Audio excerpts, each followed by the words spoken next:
வணக்கம். அஸ்ஸலாமு அலைக்கும். பிள்ளைகள், நம்ம 2019 பாஸ்பா கேள்வி பார்த்துட்டு இருக்கோம். இதுல பார்த்தீங்கன்னு சொல்லிச்சுன்னா ஏற்கனவே 5 MCQ கேள்வி பார்த்துட்டோம். 2019 பாஸ்பா கேள்வியில் நம்ம ஏற்கனவே சொன்னா 5 MCQ கேள்வி பார்த்துட்டோம். 5 MCQ கேள்வி பார்த்துட்டோம். நம்ம என்ன பார்க்க போறோம்னு சொன்னா 6வது MCQ கேள்வி. 6வது MCQ கேள்வி பார்க்க போறோம். சரி, 6வது MCQ கேள்வி பார்க்க போறோம். 6வது MCQ கேள்வி என்ன சொல்லலாம்னு பாருங்க. 2019 ஆண்டு 6வது MCQ கேள்வி. 2019 ஆண்டு 6வது MCQ கேள்வி எடுத்தீங்கன்னு சொல்லிச்சுன்னா H2N2O H2N2O மூலக்கூறில் உள்ள இரு நைதரசன் அணுக்களையும் பற்றி உள்ள இலத்திர சோடி கேத்திரானிய வடிவம் மற்ற இலத்திர சோடி கேத்திரானிய வடிவம் மூலக்கூட்டு வடிவம் முறை என்னன்னு சொல்லி கேட்டீங்க. N1 N2 சொல்லி 2 நைட்ரஜன் இருக்குது. இந்த 2 நைட்ரஜன்டையும் இலத்திர சோடி கேத்திரானிய வடிவம் மூலக்கூட்டு வடிவத்தையும் கேட்கான். இதுல பாத்தீங்கன்னு சொல்லி சொன்னா அதுல என்பு கட்டமைப்பு தந்திருக்கானே, என்பு கட்டமைப்பு தந்துட்டான். இவர என்பு கட்டமைப்பு தந்திருக்கான். இதுல இருந்து நீ என்ன செய்யணும்னு சொன்னா மூலக்கூட்டு லூயி கட்டமைப்பு வரையணும். என்பு கட்டமைப்பு தந்திருக்கான். அதுல இருந்து நீ என்ன செய்யணும்னா லூயி கட்டமைப்பு வரையணும். லூயி கட்டமைப்பு வரையணும். இதான் அவன் தந்திருக்கிற என்பு கட்டமைப்பு. இதான் வந்துட்டு அவன் தந்திருக்கிற என்பு கட்டமைப்பு. இதுல இருந்து நீ என்ன செய்யணும் சொன்னா லூயி கட்டமைப்பு வரையணும். இதுல இருந்து நீ இவருக்கு லூயி கட்டமைப்பு வரையணும். நீ லூயி கட்டமைப்பு வரையறதுக்கு என்ன செய்யணும்? லூயி கட்டமைப்பு வரையணும். லூயி கட்டமைப்பு வரையறதுக்கு நம்ம முதல்ல என்ன செய்யணும்னு சொன்னா அவங்களோட இருக்கிற எல்லா மூலங்களையும் வலுவல ஓட்ட இலத்திரங்கள் எண்ணிக்கை என்ன செய்யும்? கூட்டுவோம். வலுவல ஓட்ட இலத்திரங்கள் எண்ணிக்கை கூட்டினேன்னு சொன்னா இங்க பாரு, ஹைட்ரஜன்ல ஒரு இலத்திரன், ஹைட்ரஜன்ல இங்க இந்த ஹைட்ரஜன் ஒரு இலத்திரன், மொத்தம் 2 இலத்திரம் வந்துருவாரு. நைட்ரஜன்ல 5 இலத்திரன், இதுல 5 மொத்தம் 10 10 12 இலத்திரன். 12 ஒட்சிசன்ல பாத்தீங்கன்னா 6 இலத்திரம் வருவாரு. 6 இலத்திரம் வருவாரு. 12 6 18 இலத்திரம் வரும். எத்தனை? 18 இலத்திரம் வருவாரு. இந்த 18 என்ன செய்வாங்கடா? 18 நீ என்ன செய்வேன்னா 2ஆல வகுப்பாய். 18 2ஆல வகுப்பாய். 18 2ஆல வகுத்தாயின்னு செஞ்சா உனக்கு என்ன வரப்போகுது? 18 2ஆல வகுத்தாயிண்டா 18 2ஆல வகுத்தாயின்னா 9 வரும். 9 வரும். அதாவது 9 சோடி. எத்தனை? 9 சோடி. எவ்வளவு? 9 இலத்திரம் சோடிகள் இருப்பார். 9 இலத்திரம் சோடிகள் இருக்குது. இந்த 9 இலத்திர சோடிகளுக்கு முதல்ல என்ன செய்வேன்னு சொல்லிச்சுன்னா எத்தனை பிணைப்புகள் இருக்காரோ, எத்தனை சிக்மா பிணைப்பு, எத்தனை பிணைப்பு வந்துட்டாரோ அந்த பிணைப்புகளுக்கு என்ன சொன்னா முதல்ல கழிப்போம். எத்தனை பிணைப்புகள் இருக்காரோ அந்த பிணைப்புகள் எண்ணிக்கை கழிப்போம். 9ல இருந்து எத்தனை பிணைப்பு இருக்காரு? 4 பிணைப்பு இருக்காரு. அந்த 4 பிணைப்பை கழிப்பேன். என்ன செய்ய? 9ல இருந்து 4 கழிப்பேன். கழிச்ச நம்ம என்ன இருக்காரு? வெளியில வந்துட்டு உனக்கு 5 சோடி வருவார். எத்தனை வரப்போறாரு? மீதி அவனுக்கு 5 சோடி வரும். 5 சோடி வரும். இந்த 5 சோடி இலத்திரன்களையும் என்ன செய்வாய்? தனிச்சோடிகளா அட்டமம் பூர்த்தியாகிற மாதிரி வெளியானுக்களுக்கு கொடுப்பாய். அட்டமம் பூர்த்தியாகிற மாதிரி வெளியானுக்களுக்கு கொடுப்பையா?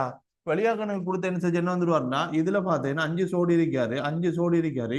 இவருக்கு என்ன செய்வார்னா 3 சோடி கொடுப்பாய். 3 சோடி கொடுப்பாய். இவருக்கு என்ன சொல்லுவாங்க? 1 சோடி கொடுப்பாய். மொத்தம் 4 சோடியா போயிட்டாரு. அப்ப மீதி என்ன இருக்கிற? 1 சோடி இருக்குது. அந்த 1 சோடியை இங்க போடுவாய். 1 சோடிய இந்த இடத்துக்கு போடுவாய். ஏன்னா போடுவாய். இப்ப அட்டமம் பூர்த்தியாகிற மாதிரி போட்டோமா? போட்டோம். 5 சோடியம் போட்டோம். 5 சோடியம் போட்டோம். அடுத்து என்ன செய்யணும்? ஏற்றம் குறிக்கணும். ஏற்றம் குறிக்கிறத பார்த்தீங்கன்னு சொன்னா இந்த இருக்கிற ஹைட்ரஜனுக்கு பாரு ஒரு இலத்திரன் டிக்க வேண்டியது ஒரு இலத்திரன் டிக்கார். அப்ப எந்த ஏற்றமும் வர மாட்டாரு. இந்த ஹைட்ரஜன் பார்த்தீங்கன்னா ஒரு இலத்திரன் டிக்க வேண்டியது ஒரு இலத்திரன் டிக்கார். எந்த ஏற்றமும் வராது. இந்த நைட்ரஜனுக்கு பார்த்தீங்கன்னு சொன்னா 5 இலத்திரன் இருக்க வேண்டிய இடத்துல இந்த தனிச்சோடியில வந்துட்டு ஒரு 2 இலத்திரன், இந்த 3 பிணைப்பாலையும் வந்துட்டு 3 இலத்திரன், மொத்தம் 5 இலத்திரன் டிக்கார். எந்த பிரச்சனையும் இல்லை. இந்த நைட்ரஜனுக்கு பார்த்தீங்கன்னு சொல்லிச்சுன்னா 5 இலத்திரன் டிக்க வேண்டிய இடத்துல தனிச்சோடியால 2 இலத்திரன், இந்த பிணைப்பாலும் இந்த பிணைப்பாலும் மொத்தமொத்த 4 இலத்திரன் தான் இருக்குது. ஒரு இலத்திரன் குறைவா இருக்குது. இந்த ஒரு இலத்திரம் குறைவா இருக்கிறது என்ன ஒரு நேரேற்றம். என்ன? ஒரு நேரேற்றம் போடுவேன். ஒரு நேரேற்றம் போடுவேன். இதுல பார்த்தேன்னு சொல்லிச்சுன்னா இந்த தனிச்சோ ஒட்சனுக்கு பார்த்தீங்கன்னா இந்த தனிச்சோடியால 2, இதால 2, இந்த இதால 2, மொத்தம் 6. இந்த பிணைப்பால 7 இலத்திரன் இருக்குது.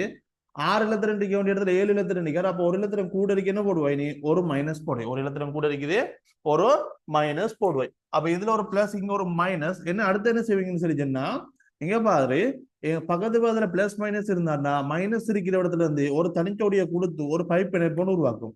இதுல இருந்து ஒரு தனிச்சோடியை கொடுத்து என்ன செய்யும்? ஒரு பைப் பிணைப்புன்னு உருவாக்கும். பைப் பிணைப்புன்னு உருவாக்க போகல ஒரு தனிச்சோடியும் இந்த மைனஸும் இணைஞ்சிடுவாரு. இந்த இருக்கிற பிளஸ் இணைஞ்சிடும், இல்லாம போயிடும். ஒரு தனிச்சோடியை கொடுக்க போல என்ன செய்யும்? ஒரு மைனஸும் பிளஸும் இல்லாம போயிடும். சரிண்ணா, வேற ஏதாவது இருக்குதா? வேற எதுவுமே இல்லை. இவர் தான் இதுக்குரிய லூயி கட்டமைப்பு. இதான் என்ன? இந்த H2N2O லூயி கட்டமைப்பு. லூயி கட்டமைப்பு வரைஞ்சிட்டோம். இதுல இருந்து நம்ம என்ன செய்யணும்னு சொல்லிச்சோம்னா இலத்திரம் சோடி கேத்தன வடிவமும் மூலக்கூட்டு வடிவம் கேட்கான். N1 N2ன்னு சொல்லி குறிச்சி காட்டிருக்கான். இதுல பாத்தீங்கன்னா இது வந்துட்டு N1, இது வந்துட்டு N2. இது ரெண்டுக்கும் நீ என்ன செய்யண்டா எலத்தின சோடிக்கு எத்தனை வடிவமும் மூலக்கூட்டு வடிவமும் போடணும். N1க்கு பார்த்தேன்னு சொன்னா N1ல எத்தனை சோடிக்கு எத்தனை அணி வடிவம் பாக்குறதுக்கு நீ என்ன செய்யணும்? முதல்ல எத்தனை VSEPR சோடிக்கான பார்க்கணும். VSEPR சோடி என்ன? சிக்மா பிணைப்பும் தனிச்சோடியம். இதுல பாரு இந்த N1ல 3 சிக்மா பிணைப்பும் ஒரு தனிச்சோடியும் இருக்காரு. அப்ப 4 VSEPR சோடி வரும். 4 VSEPR சோடி நான்முகி வடிவம். என்ன பொதுவா நான்முகி வடிவம். அப்ப N1 எலத்தின சோடிக்கு எத்தனை அணி வடிவம் நான்முகி இருக்கிறது யாரு? நான்முகி இருக்கிறது எடுத்து என்ன சொல்லிச்சுன்னா முதலாவது விடையும் 4வது விடையும் 5வது விடையும் அப்ப 2வது விடையும் 3வது விடையும் வர இயலாது. N1 மூலக்கூட்டு வடிவம் எடுத்தேன்டா. N1 சுத்தி இருக்கிற மூலக்கூட்டு வடிவம் பார்த்தேன்டா 3 பிணைப்பு ஜோடி 3 சிக்மா பிணைப்பும் ஒரு தனிச்சோடியும் வர்றாரு. 3 பிணைப்பு ஜோடியும் ஒரு தனிச்சோடிக்கு 3 ஒண்ணுன்னு சொல்லிச்சுன்னா அதுல வடிவம் என்ன? முக்கோண கூம்பகம். முக்கோண கூம்பகம். சரி, அப்படி பார்த்தா முதலாவது விட அல்லது 4வது விட வரணும். முதலாவது விட அல்லது 4வது விட வரணும். N2க்கு எடுத்து என்ன சொல்லிச்சுன்னா N2ல பாரு. N2ல எத்தனை VSEPR சோடி இருக்குன்னு பாரு. எத்தனை சோடிக்கு எத்தனை ஜோடியும் பாக்குறது VSEPR சோடி பார்த்தா இதுல ஒரு சிக்மா பிணைப்பு, இதுல ஒரு சிக்மா பிணைப்பு, இதுல ஒரு தனிச்சோடி உண்டு. அப்புறம் 2 சிக்மா பிணைப்பு ஒரு தனிச்சோடியும் இருக்காரு. அப்ப 3 வருது. எத்தனை வருது? 3 வருது. இங்க பாத்தீங்கன்னா சார் 3 வந்திருக்காரு. அப்ப 3 VSEPR சோடி இருக்கு. 3 VSEPR சோடி தலைமுக்கோண வடிவம். 3 VSEPR சோடினா தலைமுக்கோண வடிவம். மூலக்கூட்டு வடிவம் எடுத்து என்ன சொல்லிச்சுன்னா ஒரு சிக்மா பிணைப்பு, இந்தால ஒரு சிக்மா பிணைப்பு, 2 சிக்மா பிணைப்பும் ஒரு தனிச்சோடியம். 2 சிக்மா பிணைப்பும் ஒரு தனிச்சோடியம் 2 ஒன்றுன்னு சொல்லிச்சுன்னா அதுல வடிவம் நிரப்புது கோண வடிவம். கோண வடிவம் நான்முகி முக்கோண கும்பகம் தல முக்கோணம் கோண வடிவம். முதலாவது ஆன்சர். எத்தனாவது வரப்போதோ? முதலாவது ஆன்சர். 2019 6வது MCQ எத்தனாவது ஆன்சர் வரப்போதோ? முதலாவது ஆன்சரா இருக்கும். முதலாவது ஆன்சரா இருக்க போகுது. சரியா?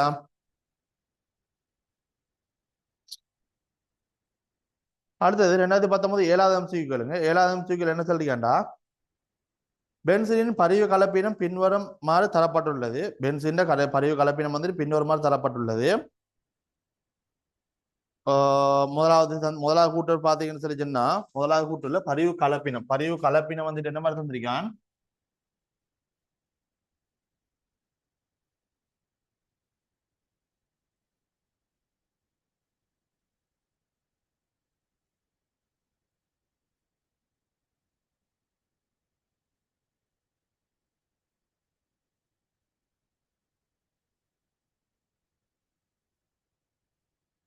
இதான் இதுல பரிவு கலப்பினம் சொல்றான். என்ன இதான் வந்துகிட்டு இதுல பரிவு கலப்பினம் சொல்றான். இதான் வந்துட்டு இதுல பரிவு கலப்பினம்னு சொல்லி அவன் என்ன முதலாவது கூட்டு தந்திருக்கான்.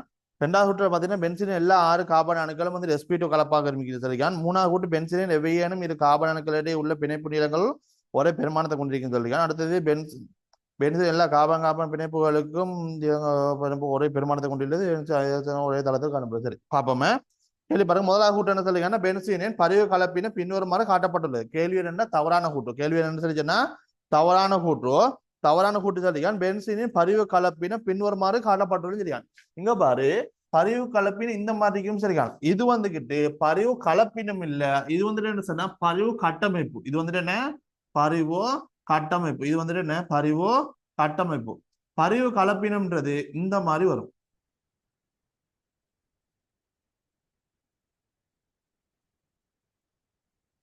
இதான் என்ன? பரிவு கலப்பினம்ன்றது. இது வந்துகிட்டு பரிவு கலப்பினம். இந்த இது வந்துட்டு பரிவு கலப்பினம். இவங்க என்ன சொல்றது? இவங்களை வந்துட்டு பரிவு கட்டமைப்புன்னு சொல்றது. பரிவு கட்டமைப்புன்னு சொல்றது. அவ கேள்வி என்ன கூட்டு சொல்றான்? பரிவு கலப்பினம் சொல்றான். அப்ப இதான் வந்துட்டு பரிவு கலப்பினம். அவன் தந்திருக்கிறது என்ன? பிழையான கூட்டு என்ன? முதலாவது கூட்டு வருவாரு. முதலாவது கூட்டு தான் இங்க பிழையான கூட்டு. கேட்ட கேள்வி பிழையான கூட்டு. முதலாவது பிழையா இருக்குது. அடுத்த கூட்டுகளை பார்ப்போம். 2வது கூட்டல பாத்தீங்கன்னா பென்சிலின் எல்லா 6 கார்பன் அணுக்களும் sp2 கலப்பாக்கத்தில் இருக்கும். செகண்ட் sp2 கலப்பாக்கத்தில் இருக்கான். இதுல பாத்தீங்கன்னா இந்த ஒவ்வொரு இடத்துலயும் இருக்கிற கார்பன் அணுக்கள், இந்த ஒவ்வொரு இடத்துலயும் இருக்கிற கார்பன் அணுக்களை பாத்தீங்கன்னு சொன்னா இதுல என்ன வரப்போதோ VSEPR சோடிகள் பாத்தீங்கன்னா 3 வரும்.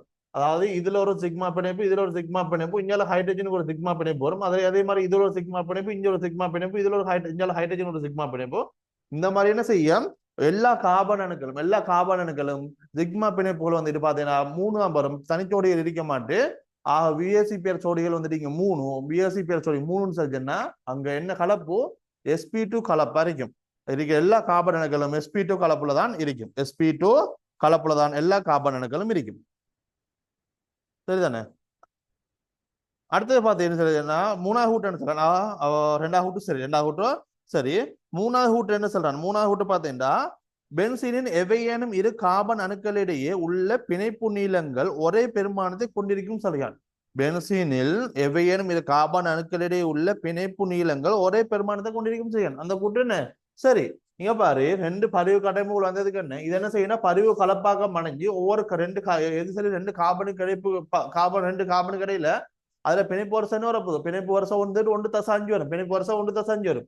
இந்த காப்பனுக்கு இடையில பிணைப்பு வருஷம் 1.5 அடிக்கும். இதுக்கு இடையில 1.5 அடிக்கும். இதுக்கு இடையில 1.5, இங்கே 1.5, இதுக்கு இடையில 1.5.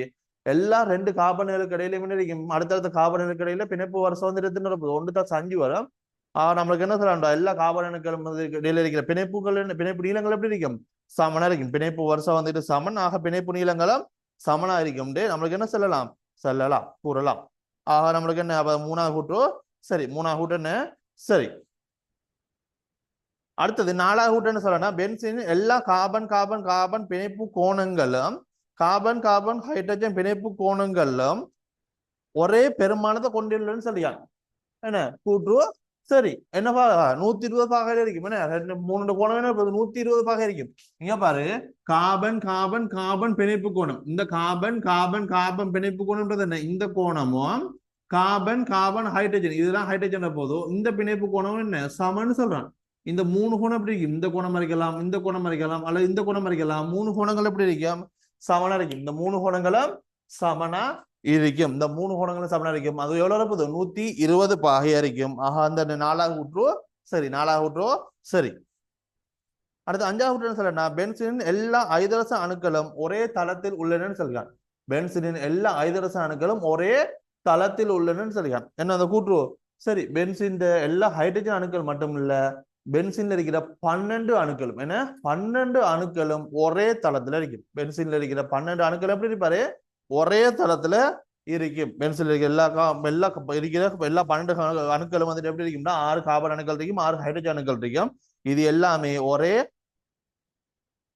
தளத்துல இருக்கும், ஒரே தளத்துல இருக்கும். அஞ்சாவது கூட்டம் என்ன சரி. அவன் கேட்டுக்கிறது பிழையானது எத்தனை வரப்போதோ முதலாவது கூட்டு இங்க பிழையா இருக்கும். முதலாவது கூட்டு இங்க பிழையா இருக்கு. சரிதானே. அப்ப 2019ஆம் ஆண்டு 7வது எம்சிக்கு 2019ஆம் ஆண்டு 7வது எம்சிக்கு எத்தனை விட வரப்போதோ முதலாவது விடையா இருக்கு. முதலாவது விடையா இருக்கு. அடுத்தது 8வது பாருங்க. 2019ஆம் ஆண்டு 8வது எம்சிக்கு எடுங்க. 8வது எம்சிக்கு என்ன சொல்லிருக்கேன்னா, உயர் வெப்பநிலையில் TiCl4 கேஸ் ஆனது திரவ மெக்னீசியம் உடன் தாக்கம் புரிந்து டைட்டானியம் உலோகத்தையும் மெக்னீசியம் குளோரைட்டையும் லிக்விட்டையும் தருகின்றது.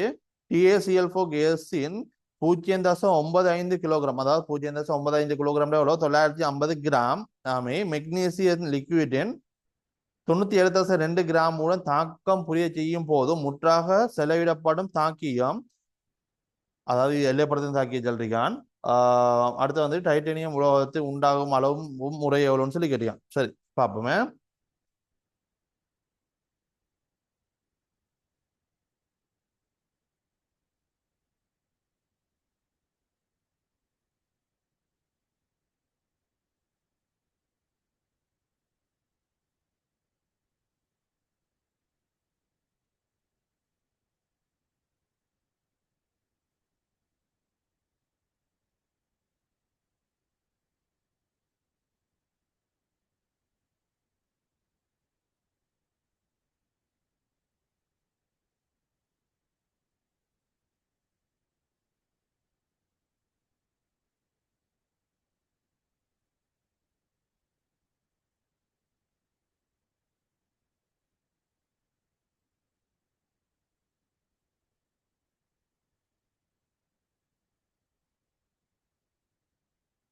இதான் வந்துகிட்டு என்ன தாக்கம், இதான் வந்துட்டு தாக்கத்தை சமப்படுறதுக்கு என்ன செய்யணும் சொன்னா, நீங்க இங்க ஒரு ரெண்டு போடுவோம், இங்க 2 போடுவாய், இங்க 2 மெக்னீசியம்னா இங்க 2 போடுவாய். தாக்கம் சமப்படுத்தப்பட்டிருக்கும்.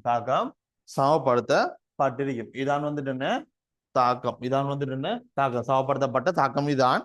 இதுல பாரு அவன் என்ன சொல்றான்னு சொல்லி சொன்னா, TiCl4 எவ்வளவு 0.95 கிராம், சாரி 0.95 கிலோகிராம் 0.95 கிலோகிராம் சரிஜா 0.95 கிலோகிராம் இது எவ்வளவு இருப்பதோ 950 கிராம் எவ்வளோ 950 கிராம் 0.95 0.95 கிலோகிராம் என்ன வரப்போதோ 905 கிராம் வருவாரு எவ்வளவு வருவாரு 905 கிராம் வருவாரு சாரி 950 கிராம் 950 கிராம் இது எவ்வளவு இருக்கு 950 கிராம் எடுக்கலாம் மெக்னீசியத்தில் எவ்வளவு சொல்லிருக்காங்க மெக்னீசியம் வந்துட்டு 97.2 கிராம் 97.2 கிராம் எடுத்துருக்காங்க இதுல வந்து 950 கிராமும் மெக்னீசியத்துல வந்துகிட்டு சாரி 97.2 கிராம் எடுத்துருக்காங்க 97.2 கிராமும் கேட்டிருக்கான் இதான் வந்துட்டு தாக்கம் இதுல பார்த்தேன்னு சொன்னா இதுல பாரு இவர சரிதானே இவர ஒரு மூல் தாக்கம் அடையணும்னு சொன்னா இவர் எவ்வளவு தேவைப்படும் 2 மூல் தேவைப்படுவாரு இவர ஒரு மூல் தாக்கம் அடையணும்டா இவர 2 மூல் தேவைப்படுவார் இவர ஒரு மூல் தாக்கம் அடையாது இவர் 2 மூல் தேவைப்படுவாரு இங்க இங்க இவர் எவ்வளவு இருக்காரு இவர் எவ்வளவு இருக்கான்னு பார்ப்போம் இவரை பாரு இவர் வந்துட்டு 950 கிராம் TiCl4 வந்துகிட்டு மூலக்கூட்டத்தின் எவ்வளவு சந்திரிக்கான்னு சொல்லி பாரு 190 கிராம் மூல் -1 இதுல இருந்து இவர மூலெல்லாம் கண்டுபிடிக்கலாமே TiCl4 மூலளவு கண்டுபிடிச்சேன் மூல் சமன் திணிவிங்கள் மூலத்திணிவு திணிவு எவ்வளோ 950 கிராம் மூலத்திணிவு எடுத்தேன்னா 190 கிராம் மூல் -1 இதை சுருக்கி எடுத்து என்ன வரப்போதோ உனக்கு 5 மூல் வருவார் எவ்வளவு வரப்போதோ 5 மூல் அப்ப இதுல மூல அளவு இதுல மூல் அளவு வந்துகிட்டு 5 மூல் அரைக்க போகுது எவ்வளவு 5 மூல் இதுல 5 மூலுக்கும் மெக்னீசியத்துல மூல அளவு எடுத்து பாரு மெக்னீசியம் மூல அளவு கண்டுபிடிக்கணும் மெக்னீசியம் மூல அளவு கண்டதுக்கு மூல் சாமான் திணிவிங்கள் மூல திணிவோ திணிவெடுத்த 97.2 கிராம் இருக்காரு திணிவோ மூல திணிவு எடுத்த எவ்வளவு தந்திருக்கான் 24.3 கிராம் மூல் -1 சொல்லி தந்திருக்கான் இதை சுருக்கின உனக்கு என்ன வரப்போதோ 4 மூல் வரும் எவ்வளவு வரப்போதோ 4 மூல் வரும் அப்ப இது எவ்வளவு வரப்போதோ இது வந்துகிட்டு 4 மூல் எவ்வளோ 4 மூல் இருக்காரு இது எவ்வளவு இருக்காரு 4 மூல் இருக்காரு சரி இவங்க 2 பேரும் இருக்காங்க இதுல யாரு எல்லைப்படுத்த தாக்கின்னு சொல்லி கண்டுபிடிக்கிறேன் இதுல யாரு எல்லைப்படுத்த தாக்கினா கண்டுபிடிக்கிறேன் இதுல யாரு எல்லைப்படுத்த தாக்கின கண்டுபிடிக்கிறதுக்கு பாரு இவர ஒரு மூல் தாக்குறதுக்கு இவர் எவ்வளவு தேவைப்படுவாரு 2 மூல் தேவைப்படுவாரு ஒரு மூல் தாக்குறதுக்கு 2 மூல் தேவைப்படுவாரு இங்க பார்த்தா இது எவ்வளவு இருக்காரு 5 மூல் இருக்காரு அப்ப 5 மூல் தாக்குறோம்டா இங்க எவ்வளவு தேவைப்படும் 10 மூல் தேவைப்படும் 10 மூல் இருக்காரா மெக்னீசியம் 10 மூல் இருக்கான்னு பார்த்தீங்கன்னா இல்ல எவ்வளவு இருக்காரு 4 மூல் தான் இருக்காரு நம்மளுக்கு தேவைப்படுற அளவோட குறைவா தான் இருக்குது தேவைப்படுற அளவோட குறைவா இருக்குது மாறி பார்த்தேன் இவர 2 மூல் தாக்கணும் இவர் எவ்வளவு தேவைப்படுவாரு இவர 1 மூல் தேவைப்படுவாரு இவர 4 மூல் தாக்கணும்டா இங்க இவர் எவ்வளவு தேவைப்படுவாரு இவர் வந்துட்டு 2 மூல் தான் தேவைப்படும் இதுல 2 மூல் தாக்கணும்னா 1 மூல் தேவை 4 மூல் தாக்கணும்னா எவ்வளவு தேவை 2 மூல் தேவை நம்மளுக்கு தேவைப்படுற அளவோட மேலதிகமா இருக்காரு இங்க பாரு TiCl4 இங்க வந்துட்டு மேலதிகமா இருக்குது இது வந்துகிட்டு இதுல அளவு மெக்னீசியத்து அளவு தேவையான அளவோட இவர் கூட இருக்காரு இவர் தான் குறைய இருக்காரு அப்ப இவர் தான் முதல்ல முடிவடையும் அப்ப இங்க எல்லைப்படுத்த தாக்கின்றது முதல்ல முடிவடைகிறது எல்லைப்படுத்த தாக்கின்றது யாரு இவர் தான் வந்துட்டு இங்க எல்லைப்படுத்தும் தாக்கி இவர் தான் நீங்க எல்லை படுத்தும் தாக்கின்னு சொல்றது சரி இவர் தான் எல்லைப்படுத்தும் தாக்கின்றது அப்ப இதுல 4 மூலுக்கு என்ன செய்வாரு 2 மூல் தாக்குவாரு மீதம் என்ன செய்யும் 3 மூல் மீதம் வரைக்கும் இதுல 4 மூல் தாக்கின்னு சரிச்சா இங்க பாத்தீங்கன்னா இது 2 மூல் தாக்கினா இது 1 மூல் உருவாகும் 2 மூல் தாக்கினா இது 1 மூல் உருவாகும் அப்படின்னா 4 மூல் தாக்கினா இது எவ்வளவு உருவாகணும் 4 மூல் தாக்கினேன்டா இதுல உருவாகுற டைட்டானியத்துல மூல அளவு என்ன வரப்போதோ 2 மூல் இருக்கும் எவ்வளவு வரப்போதோ 2 மூல் இருக்கும் இதுல இருந்து டைட்டானியத்துல என்ன செய்யணும் திணிவா கண்டுபிடிக்கணும் என்ன இதுல திணிவா கண்டுபிடிச்சேன்டா திணிவு சாமான் மூல திணிவோ மூல 2 மூல் மூல திணிவோ எவ்வளவு மூல திணிவு செஞ்சிருக்கான் 48 கிராம் மூல் -1 48 கிராம் மூல் -1 இதை சுருக்கி எடுத்து உனக்கு என்ன போகுது 96 கிராம் வருவார் எவ்வளவு வருவாரு 96 கிராம் வருவார் எவ்வளவு 96 கிராம் வருவார் 96 கிராம் வரைக்கும் சரி அப்ப இங்க எல்லைப்படம் தாக்கின்றது மெக்னீசியம் உருவாகிற டைட்டானியம் உலோகத்துல திணிவு வந்துட்டு 96 கிராம் எத்தனாவது விட பார்த்தேன்டா உனக்கு 2வது விடையா இருக்கிறார் 2வது விடையா இருக்காரு எத்தனை விட வந்திருக்காரு உனக்கு 2வது விடையா வந்திருக்காரு 2வது விடையா வந்திருக்கு சரிதான் அப்ப 8வது எம்சிக்கு உனக்கு 2வது விட கிடைக்கும் 8வது எம்சிக்கு உனக்கு 2வது விட கிடைக்கும் அடுத்து 9வது எம்சிக்கு கேடு 9வது எம்சிக்குள்ள என்ன சொல்றான்னு சொல்லிச்சுன்னா இலட்சிய வாயு சமன்பாட்டினை வடிவம் P சமன் சரியா வடிவம் P சமன் ρ RTO கேபிட்டல் M இல் எடுத்துரைக்கலாம் இங்கு ரோ ஆனது வாயுவின் அடர்த்தியும் கேபிட்டல் எம் ஆனது வாயுவின் மூலத்திணிவும் பி ஆனது அமுக்கமும் டி ஆனது வெப்பநிலை கெல்வின்ல இருக்கிற தனி வெப்பநிலை ஆறின் அலகு ஜூல் மூல் -1 கெல்வின் -1 எனின் இச்சமன்பாட்டில் ரோவின் அலகு என்னன்னு சொல்லி கேட்கான். என்ன ரோட இந்த சமன்பாட்டுல ரோட அலகு என்னன்னு சொல்லி கேட்கான். சரி, இங்க பாரு, அடர்த்தி ரோட அலகு என்னன்னு கேட்கான். ரோட அலகை கண்டுபிடிக்கணும்.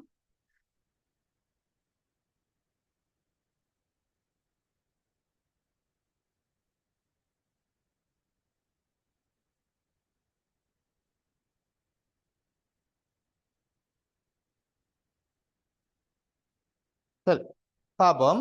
இவரா அழகா கண்டுபிடிக்கணும். சமன்பாடு சின்னதொரு கேள்வி தந்திருக்கான் பாரு. சமன்பாடு என்ன போதும், P rho RT over capital M தந்திருக்கான். இதுல இருந்து நீ ரோவை எழுவாய் மாற்றம் செஞ்சேன்னு சொன்னா, ரோவை எழுவாய் மாற்றம் செஞ்சேன்டா ரோ சமன் என்ன போதும், பி எம் கீழ் ஆர்டின்னு ஒரு வரா, பி எம் கீழ் ஆர்டின்னு வரும். என்ன பி எம் கீழ் ஆர்டின்னு வரும், பி எம் கீழ் ஆர்டின்னு ஒரு வருஷம் தானே. இதுல இருந்து பி அமுக்கத்துக்குரிய அழகு என்னந்துட்டான், அமுக்கத்துக்குரிய அழகு பஸ்கால் தாரான். கேபிட்டல் எம்முக்குரிய அழகு மூல கூட்டு திணிவுக்குரிய அழகு தந்திருக்கான், கிராம் மூல் -1 தந்திருக்கான். அடுத்து பாத்தீங்கன்னா ஆறு என்ன தந்திருக்கான், ஆறுக்கு வந்துட்டு அவன் அழகு என்ன தந்திருக்கான் பாரு, ஜூல் மூல் -1 கெல்வின் -1 தாரான். அடுத்தது டிவிட அழகு என்ன போகுது, வெப்ப தனி வெப்ப அழகு கெல்வின் தந்திருக்கான். சரி, இந்த கெல்வினும் இந்த இருக்கிற கெல்வின் -1 போயிடுவாரு. இந்த இருக்கிற மூல் -1 இந்த மூல் -1 போயிடும். மூல் -1 போயிடும். இதுல பார்த்தீங்கன்னா இந்த இருக்கிற பாஸ்கால், இந்த பாஸ்காலுக்கு பதில் உனக்கு என்ன போடலாம், நியூட்டன் மீட்டர் -2 போடலாமா. இந்த இருக்கிற பாஸ்காலுக்கு பதில் உனக்கு என்ன போடலாம்டா, நியூட்டன் மீட்டர் -2 போடலாம். நியூட்டன் மீட்டர் -2 போடலாம். சரி, நியூட்டன் மீட்டர் -2 போடலாம். தர அங்கால என்ன இருக்காரு, ஒரு கிராம் ஒன்று இருக்காரு. இந்த இருக்கிற ஜூலுக்கு பதிலாக உணவு போடலாம். சரினா நியூட்டன் மீட்டர் போடலாம், நியூட்டன் மீட்டர்னு போடலாம். இந்த இருக்கிற நியூட்டனும் இந்த இருக்கிற நியூட்டன் வெட்டுப்பட்டுருவாரு. இது மேல போனாண்டா உனக்கு என்ன அளவு வரப்போதோ, கிராம் மீட்டர் -3. மேல போன இந்த மீட்டர் வந்து மேல போனீங்கன்னா உனக்கு என்ன அளவு வரும், கிராம் மீட்டர் -3 வரும். கிராம் மீட்டர் -3 வருவாரு. சின்னதொரு கேள்வி உண்டு. சரி பாரு, ஒரு சின்னதொரு கேள்வி ஒன்று கேட்டீங்க. 7 பிள்ளைகளுக்கு கேட்ட கேள்வி மாதிரியே இல்லை. 7 பிள்ளைகளுக்கும் கேட்ட கேள்வி மாதிரி இல்லை, ஒரு சின்ன பிள்ளைக்கு கேட்ட கேள்வி மாதிரி இருக்குது. சமன்பாட்டை அவனே தந்து போட்டு ஒவ்வொருத்தர அழகையும் அவனே தந்துட்டு விலையில ஒருத்தர அழகை வந்துட்டு எழுவ மாற்றம் செஞ்சு காணிச்சல் இருக்கான். அவர் 2019 9வது எம்சிக்கு 2019 9வது எம்சிக்கு பார்த்தீங்கன்னா கிராம் மீட்டர் -3 அழகு வருது. எத்தனாவது விட, 2வது விடையா இருக்கும். எத்தனாவது, 2வது விடையா இருக்கும்.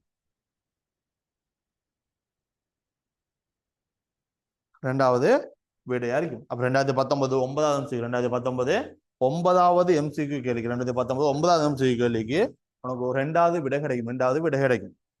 சரிதானே பிள்ளைகள்? பாருங்க, நம்ம பாஸ் பேப்பர் டிஸ்கஷன் வந்துக்கிட்டு இந்த வகுப்பு வந்துட்டு சனி ஞாயிறு நடக்க ஏற்கனவே சொல்லியிருந்தேன். இது வந்துட்டு ஃபுல்லா ஃப்ரீயா தான் நடக்க போதும். ஃபுல்லா ஃப்ரீயா நடக்க போதும். ஒவ்வொரு சனியும் ஞாயிறும் ஒவ்வொரு வீக் சனியும் ஞாயிறும் வந்துட்டு இரவு 10 மணில இருந்து 11:45 வரை நடைபெறும். இது ஃபுல்லா வந்துட்டு ஃப்ரீயா இருக்கும். 100% ஃப்ரீ. எந்த பேமெண்ட் நீங்க கொடுக்க தேவையில்லை. இது வந்துட்டு 2019 இருந்து 2025 வரும் வரைக்கும், 2019 2025 வரும் வரைக்கும் ஃபுல் பேப்பர். ஒவ்வொரு வருஷம் வந்து ஃபுல் பேப்பர் மெசேஜ் பார்த்துட்டு போக போறோம். இதுல ஏற்கனவே நம்ம நேற்று ஸ்டார்ட் பண்ணியிருந்தோம். இது இன்றைக்கு 2வது வகுப்பு. இது 2வது வகுப்பு. இதுல ஏற்கனவே பார்த்தீங்கன்னு சொல்லிச்சுன்னா 5 எம்சி கேள்வி பார்த்துருந்தோம் நேற்றைய வகுப்புல. இன்றைக்கு பார்த்தீங்கன்னா 6வது எம்சி கேள்வி இருந்து 9வது எம்சி கேள்வி வரைக்கும் இந்த இதுவரையும் பார்த்துட்டோம். சரிதானே பிள்ளைகள்? இதான் பாஸ் பேப்பர் மாடல். பார்த்தீங்கன்னா பாஸ் பேப்பர் மாடலும் வந்து இப்படி ஈஸியாக தான் இருக்குது. சின்ன சின்ன கேள்வியால் இருக்குது. பெரிய கஷ்டமான கேள்விகள் இல்லை. உங்களுக்கு ஈஸியா எடுக்கக்கூடிய மாதிரி இருக்குது. ஈஸியா எடுக்கக்கூடிய மாதிரியான கேள்விகள் தான் நீங்க வந்துட்டு இருக்குது. நீங்க நினைக்கிற அளவுக்கு ஏழு பேப்பர்ல வந்துக்கிட்டு எடுக்கிறது வந்து பெரிய ஒரு கஷ்டமான ஒரு விஷயம் ஒன்றும் இல்லை. நீங்க கொஞ்சம் ஸ்மார்ட் ஒர்க் பண்ணா மட்டும் போதும். ஹார்ட் ஒர்க் பண்றதை விட நீங்க முக்கியமா பண்ண வேண்டியதுன்னு சொல்லி ஸ்மார்ட் ஒர்க்னு பண்ணணும். ஸ்மார்ட் ஒர்க் பண்ணா மட்டும்தானே செய்யலாம். உங்களுக்கு ஈஸியா உங்களோட நல்ல ரிசல்ட் ஒன்று எடுத்துட்டு போகக்கூடிய மாதிரி இருக்கும். கெமிஸ்ட்ரியில பாத்தீங்கன்னா எடுக்கிறது வந்துட்டு பெரிய ஒரு விஷயம் ஒன்றும் இல்லை. சரிதான பிள்ளைகள்? இன்னைக்கு ஒரு இம்பார்ட்டன்ட் வேக் இருக்கிறதுல நான் இந்த வகுப்பை வந்துட்டு இதோட முடிச்சு கொள்றேன். உங்களுக்கு ஏதாவது டவுட் இருந்தீங்கன்னு சரிச்சுன்னா இந்த வாட்ஸ்அப் இலக்கத்துக்கு மெசேஜ் போடுங்க. டவுட் உங்களுக்கு கிளியர் பண்ணுவோம். சரிதான பிள்ளைகள், நான் இதோட எங்களோட வகுப்பை முடிச்சு கொள்றேன். எனக்கு ஒரு இம்பார்ட்டன்டான வேக் ஒன்று இருக்குது. ஓகே பிள்ளைகள், நான் இதோட உங்களோட வகுப்பை முடிச்சு கொள்றேன். சரி, அடுத்த வகுப்புல பார்ப்போம்.